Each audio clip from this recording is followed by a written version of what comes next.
नमस्कार दोस्तों, जापानी जीवन दर्शन पर आधारित किताब इकिगाई पर इस चर्चा में अब बात करते हैं इकिगाई ढूंढने के लिए प्रवाह के अनुभव पर। मैं हूं आपके साथ पल्लवी।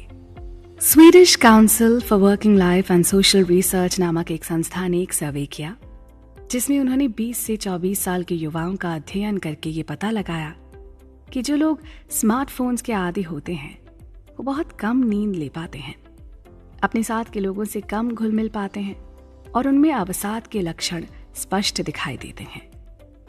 तो इस महामारी से बचने के कुछ उपाय इस तरह हैं। सोने से पहले और उठने के तुरंत बाद किसी भी स्क्रीन, मोबाइल या टीवी को न देखें। कोई भी जरूरी काम करते वक्त या तो अपना मोबाइल बंद कर दें या व्यर्थ के मैसेजेस या नोटिफिकेशंस को ऑफ कर दें। हफ्ते में एक दिन, खासकर शनिवार या रविवार को, टेक्नोलॉजी का उपवास रखें। उस दिन ऐसी किसी जगह पर जाएं जहां वाईफाई की सुविधा न हो। दिन भर में बस 1 या 2 ईमेल्स का ही जवाब दें और उसके लिए समय तय कर लें। इसी तरह बिल भरने और फोन पर बात करने के लिए भी समय नियत कर लें। मन भटकने लगे ना तो उसे सजग रखने के लिए टहलने या तैरने जैसे काम करें या माइंडफुलनेस जैसी किसी ध्यान पद्धति की मदद लें।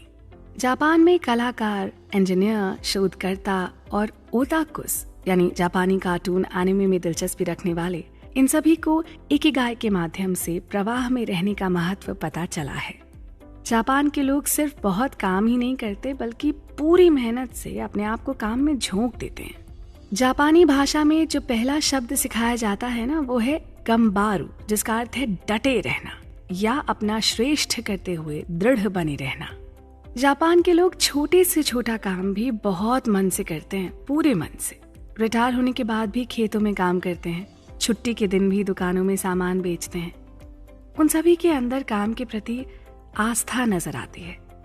इस देश ने टेक्नोलॉजी के क्षेत्र में असाधारण विकास किया है, वहीं दूसरी ओर हस्तकला और अपनी संस्कृति को भी बहुत संभाल कर रखा हुआ है।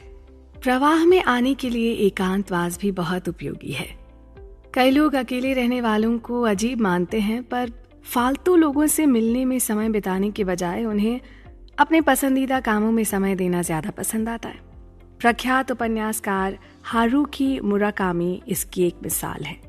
वो बहुत कम लोगों से मिलते थे। ये ऐसे लोग हैं जो प्रवाह में रहकर अपने जीवन का असाधारण इस्तेमाल करते हैं। प्रशिक्षण के माध्यम से हम प्रवाह की अवस्था में जल्दी पहुंच सकते हैं और ध्यान मन को प्रशिक्षित करने का सबसे प्रभावी माध्यम है।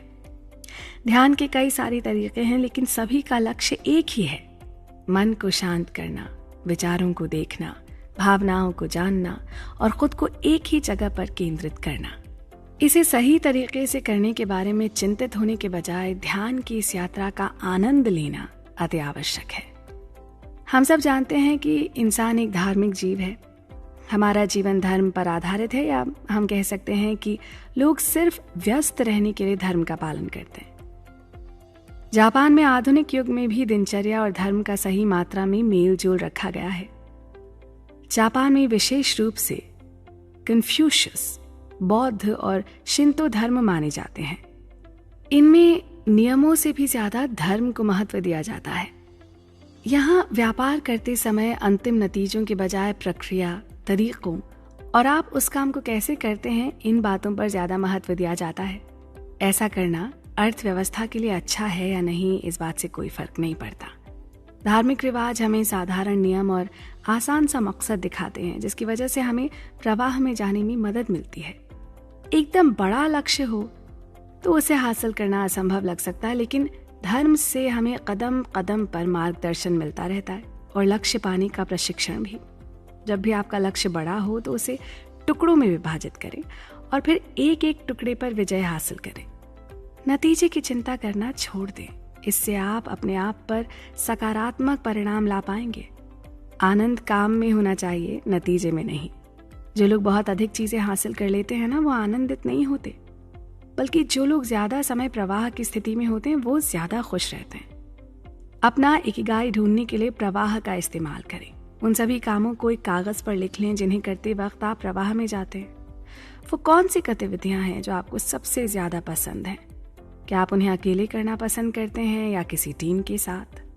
आपको शारीरिक परिश्रम वाले काम ज्यादा पसंद है या सोचने वाले काम? हो सकता है इन सवालों में आपको अपना इकिगाई मिल जाए और जीवन को चलने का एक नया रास्ता मिल जाए। अगर ऐसा नहीं होता तो आप अपनी खोज जारी रखें। प्रवाह रहस्यमयी है, आप उसका अनुभव करके अपने इकिगाई के नजदीक पहुंच सकते हैं। तो जीवन दर्शन पर हमारी ये चर्चा चलती रहेगी, आप भी बने रहें हमारे साथ।